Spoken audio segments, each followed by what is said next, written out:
ओम नमः शिवाय। नमस्कार दोस्तों, स्वागत है आपका हमारे इस चैनल में जिसका नाम है शिव भक्ति। नवरात्रि के दूसरे दिन माँ के द्वितीय स्वरूप माँ ब्रह्मचारिणी की पूजा अर्चना की जाती है। माँ ब्रह्मचारिणी दुष्टों को सत्मार्ग दिखाने वाली हैं। माता की भक्ति से व्यक्ति में तप की शक्ति, त्याग, सदाचार, संयम और वैराग्य जैसे गुणों की भी वृद्धि होती है। माँ ब्रह्मचारिणी का पूजन करने से आलस्य, अहंकार, लोभ, असत्य, स्वार्थवाद, ईर्ष्या जैसी दुष्प्रवृत्ति दूर हो जाती है। माँ का स्मरण करने से एकाग्रता व स्थिरता आती है। साथ ही वृद्धि विवेक व धैर्य में भी वृद्धि होती है। माँ का स्वरूप अत्यंत तेजमय और भव्य है। नवरात्रि के दूसरे दिन साधक का मन स्वाधिष्ठान चक्र में स्थित होता है। माँ ब्रह्मचारिणी ने भगवान शिव को पति के रूप में पाने के लिए कठोर तप किया। इस कारण माँ को ब्रह्मचारिणी एवं तपस्चारिणी भी कहा जाता है। हमें माँ ब्रह्मचारिणी की पूजा कैसे करनी चाहिए? इस दिन सुबह उठकर जल्दी स्नान कर लें, फिर पूजा के स्थान पर गंगा जल डालकर उसकी शुद्धि कर लें।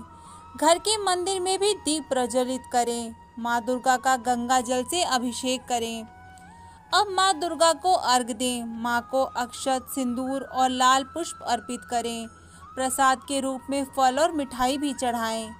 धूप और दीपक जलाकर दुर्गा चालीसा का पाठ करें और फिर माँ की आरती भी उतारें।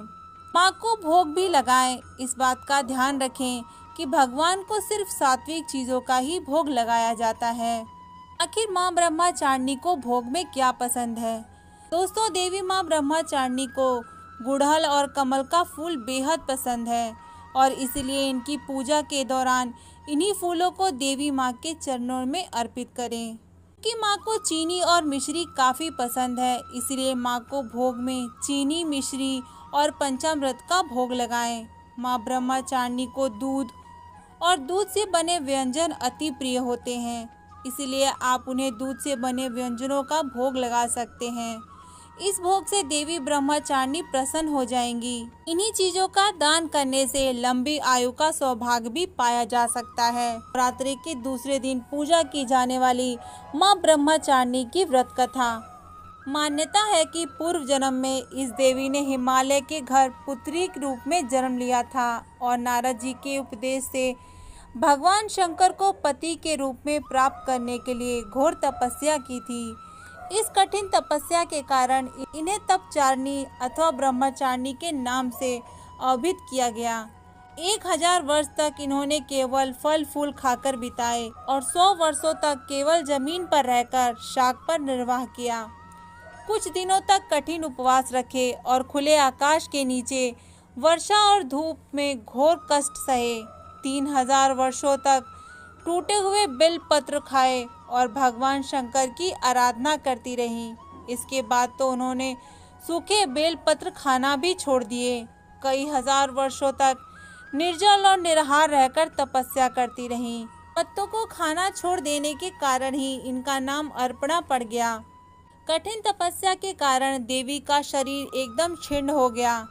देवता, ऋषि, सिद्धगण, मुनि सभी ब्रह्मचारिणी की तपस्या को अभूतपूर्व पुण्य कृत बताया, सराहना की और उन्हें कहा कि हे देवी, आज तक किसी ने इस तरह की कठोर तपस्या नहीं की।